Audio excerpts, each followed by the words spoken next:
بسم اللہ الرحمن الرحیم رب اعنی علی ذکرک و شکرک و حسن عبادتک قال النبی صلی اللہ تعالی علیہ وآلہ وسلم نیت المؤمن خیر من عملہ او کما قال النبی صلی اللہ تعالی علیہ وآلہ وسلم۔ محترم حضرات، یہ بات سبھی حضرات اچھے طریقے سے جانتے ہیں کہ کسی بھی عمل کا دار و مدار قبولیت ہونے کا قبولیت کا درجہ حاصل کرنے کا انسان کی نیت پر ہے۔ نیت در حقیقت نام ہے دل سے ارادہ کرنے کا۔ کسی بھی چیز کے ارادہ کرنے کا نام اگرچہ کہ انسان زبان سے نہ کہے، لیکن دل سے وہ جب ارادہ کر لیتا ہے اسی کو نیت کہا جاتا ہے۔ حدیث پاک میں اس کی بڑی تاکیدات آئی ہیں، اور بخاری شریف کی سب سے پہلی حدیث پاک یہی ہے کہ حدیث پاک میں آپ نے فرمایا انما الاعمال بالنیات، بے شک اعمال کا دار و مدار نیتوں پر ہے۔ بہت ہی مختصر اور بڑی جامع بات اللہ کے پیارے نبی صلی اللہ علیہ وسلم نے اپنی امت کو آپ نے بیان فرمائی ہے کہ دیکھو، تم جو بھی اعمال کرو گے، تمہاری جو نیت ہوگی، تمہارا جو ارادہ ہوگا، تم اس عمل سے جس چیز کو چاہو گے، آخرت میں اللہ تبارک و تعالیٰ تمہارے ساتھ ویسا ہی معاملہ کریں گے۔ اسی لیے جو بھی عمل کیا جاتا ہے اس سے پہلے نیت کا استحضار ہو جائے، وہ جملے کہلوائے جاتے ہیں۔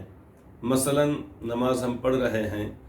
جتنے بھی ہماری نمازیں ہوتی ہیں، چاہے وہ نماز فرض ہو، واجب ہو، سنت مؤکدہ، غیر مؤکدہ، نفل، یا جو بھی نماز ہماری ہوتی ہے، تو اس نماز کے پڑھنے سے پہلے نیت کی جاتی ہے۔ مثال کے طور پہ ہم نماز فجر کے لیے جب آئیں، گھر سے سنت پڑھ کر آ جاتے ہیں، تو سنت پڑھنے سے پہلے بھی نیت یہ کی جائے گی کہ نماز پڑھتا ہوں میں 2 رکعت سنت مؤکدہ فجر کی، یہ نیت کی جائے گی۔ اب جب نماز کا وقت آ جائے گا، تکبیر جب ہو رہی ہے اور امام صاحب بس اللہ اکبر کہنے والے ہیں، تو اس موقع پر نیت یہ کی جاتی ہے کہ نماز پڑھتا ہوں میں فجر کی 2 رکعت فرض، خاص اللہ تبارک و تعالیٰ کے لیے، منہ کعبہ شریف طرف پیچھے اس امام کے، اور ساتھ ہی ساتھ اس کا اعادہ مزید کیا جاتا ہے، اور یہ پڑھی جاتی ہے، نیت کی جاتی ہے انی وجہت وجہی للذی فطر السماوات والارض حنیفا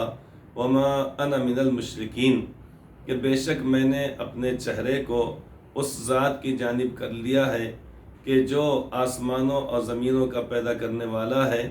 فطر السماوات والارض حنیفا، میں یکسو ہو گیا ہوں، یعنی مکمل طور پر میں نے اسی کی جانب میں نے دھیان دیا ہے اور ادھر متوجہ ہو گیا ہوں۔ وما انا من المشرکین، اور میں مشرکین میں سے نہیں ہوں۔ یہی نیت ظہر میں، عصر میں، مغرب میں غرض جو نماز پڑھی جا رہی ہے، اس نماز کا ذکر کیا جاتا ہے کہ نماز پڑھتا ہوں میں ظہر کی، نماز پڑھتا ہوں میں عصر کی، نماز پڑھتا ہوں میں مغرب کی۔ اسی طریقے جب جمعہ کی نماز پڑھی جاتی ہے تو نماز پڑھتا ہوں میں جمعہ کی۔ عیدین کی نماز پڑھی جا رہی ہے، عید الفطر یا عید الاضحیٰ، تو اس موقع پر نیت یہ کی جاتی ہے کہ میں نماز پڑھتا ہوں عید الفطر کی یا عید الاضحیٰ کی۔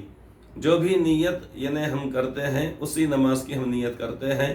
اگر دل کا استحضار اگر رہے گا، اور اس طریقے جب ہم نماز پڑھنے سے پہلے نیت کریں گے، اگرچہ کہ زبان سے نہ کہا جائے لیکن دل سے جب نیت ہماری ہوگی، مثلا کوئی شخص ظہر کے وقت آ رہا ہے تو لا محالہ اس کی نیت ظہر کی نماز ہی پڑھنے کی ہوگی۔ جو شخص کے سورج ڈوبنے کے وقت آ رہا ہے،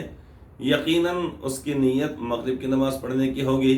جو شخص سورج نکلنے سے پہلے آ رہا ہے مسجد میں، اس کی نیت لا محالہ اور لازمی طور پر فجر کی نماز پڑھنے کی نیت ہی ہوگی، لیکن پھر بھی اعادہ کر لینے کا حکم دیا گیا یہ نماز کے تعلق سے۔ اب جتنی بھی نمازیں پڑھی جائیں گی، چاہے واجب ہو تو واجب کی نیت، اور دیگر نمازوں کی نیت اس طریقے سے کی جاتی ہے۔ روزہ رکھا جاتا ہے، اس موقع پر جب ہم سحری سے فارغ ہو جاتے ہیں، اس وقت نیت یہ کی جاتی ہے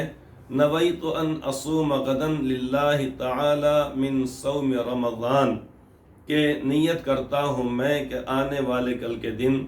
روزہ رکھوں میں رمضان کا خالص اللہ تبارک و تعالیٰ کے لیے، یعنی ایک تو یہ ہے کہ وہ عمل جو کیا جا رہا ہے اس کا ذکر اور کیوں کر رہے ہیں اس کا تذکرہ، کہ للہ تعالی نویت ان اصوم غدا للہ تعالی، کہ میں نیت کرتا ہوں یا میں نے ارادہ کیا ہے کہ کل آنے والے دن میں روزہ رکھوں اللہ تبارک و تعالیٰ کے لیے، یعنی میرا عمل یہ خالص اللہ تعالیٰ کی رضا اور خوشنودی کے لیے ہے۔ یہ نیت کی جاتی ہے۔ جب افطار کا وقت ہوتا ہے پھر اس کا اعادہ کیا جاتا ہے، اللہم لک صمت وبک آمنت وعلیک توکلت وعلی رزقک افطرت فتقبل منی، یا اللہ میں نے آپ کے لیے روزہ رکھا ہے، یعنی میرا مقصد روزہ رکھنے سے کوئی دنیاوی غرض، لوگوں کے اندر نام و نمود، شہرت یا دکھلاوا یا کوئی اور غرض ہرگز نہیں، بلکہ اللہم لک صمت، یا اللہ میں نے آپ کی رضا اور خوشنودی کے لیے روزہ رکھنے کا میں نے ارادہ کیا ہے۔ تو اسی طریقے سے جو بھی عمل کیا جاتا ہے ہر عمل سے پہلے نیت کرنے کا حکم دیا گیا ہے۔ حج میں جتنے بھی اعمال بتلائے گئے ہیں ان اعمال کے اندر بھی نیت کی جاتی ہے۔ مثلا اللہم انی ارید الحج فیسرہ لی وتقبلہ منی، یا اللہ میں نے حج کرنے کا ارادہ کیا ہے، آپ مجھ سے اس کو قبول کر لیجئے اور آسان کر دیجئے۔ عمرہ اگر کر رہے ہیں اللہم انی ارید العمرۃ فیسرھا لی وتقبلھا منی، یا اللہ میں نے عمرہ کرنے کا ارادہ کیا ہے، آپ مجھ سے اس کو قبول کر لیجئے اور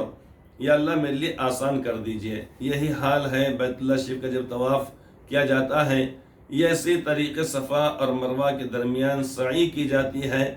جو بھی عمل کیا جائے گا اس سے پہلے نیت ہونا انسان کی ضروری ہے، یعنی کیوں کر رہے ہیں۔ نیت کا مطلب یہ ہو گیا کہ یہ کس کے لیے کیا جا رہا ہے اور کیوں کیا جا رہا ہے۔ دو باتیں ہیں اس کے اندر کہ ہم نماز کیوں پڑھ رہے ہیں، تو نیت ہماری یہ ہوتی ہے کہ چونکہ اللہ تبارک تعالیٰ نے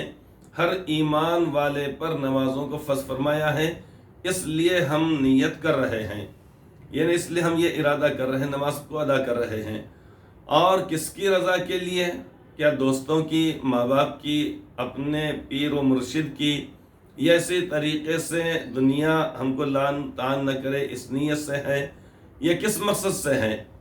تو اس صورت میں نیت کی جاتی ہے کہ للہ تعالی، اللہ تبارک تعالیٰ کو راضی کرنے کے لیے، اللہ تبارک تعالیٰ کو خوش کرنے کے لیے۔ تو اس لیے حدیث پاک میں آپ نے اپنی امت کو یہ بات بتلائی ہے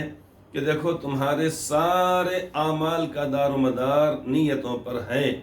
اگر نیت اگر صالح اگر ہوگی، نیت اگر ٹھیک ہوگی، نیت اگر اللہ تبارک تعالیٰ کو راضی اور خوش کرنے کی ہوگی تو بے شک وہ عمل آخرت میں بہت زیادہ وزنی، بوجھل اور بہت ہو جائے گا، اور انسان کو آخرت میں اللہ تعالیٰ کے پاس سے بہت کچھ دلا دے گا، چونکہ اللہ تبارک تعالیٰ کی رضا کے لیے وہ عمل کیا گیا۔ یہی وجہ ہے کہ حدیث پاک کے اندر جہاں پر یہ بات فرمائی گئی ہے کہ سارے اعمال کا اجر و ثواب فرشتے لکھتے ہیں، لیکن جو روزہ رکھا جاتا ہے تو اللہ تبارک تعالیٰ فرماتے ہیں یعنی مگر یہ کہ روزہ ونجزی بھی،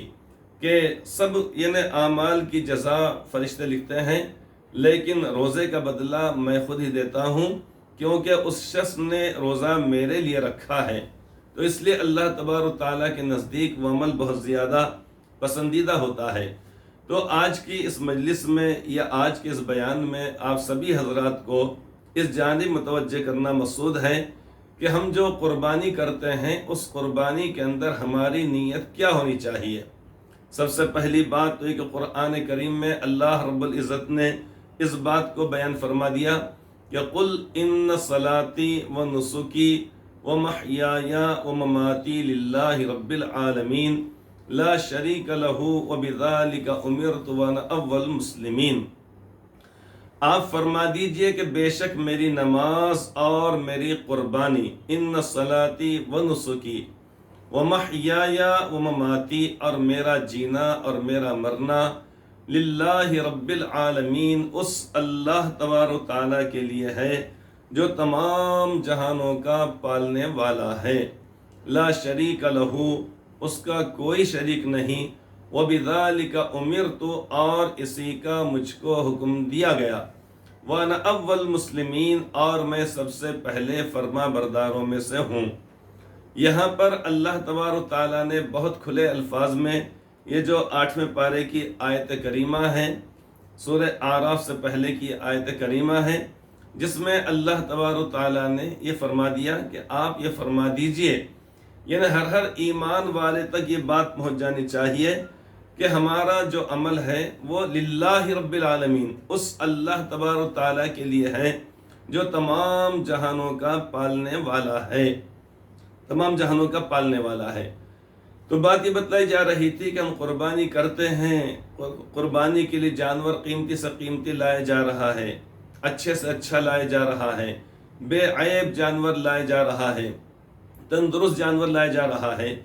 لیکن یہ تمام ہمارا جو عمل ہے، یہ سارے کے سارے جو چیزیں ہو رہی ہیں، یہ کیوں ہونا چاہیے؟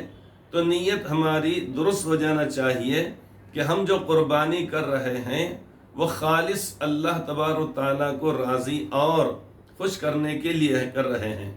ہمارا اس کے اندر یہ جذبہ ہرگز نہیں ہونا چاہیے کہ اسی بہانے سے چلو گوشت کھانے کے لیے مل جائے گا، اسی بہانے سے ہم کئی دن تک گوشت کو الگ الگ انداز سے یعنی کھاتے بیٹھیں گے،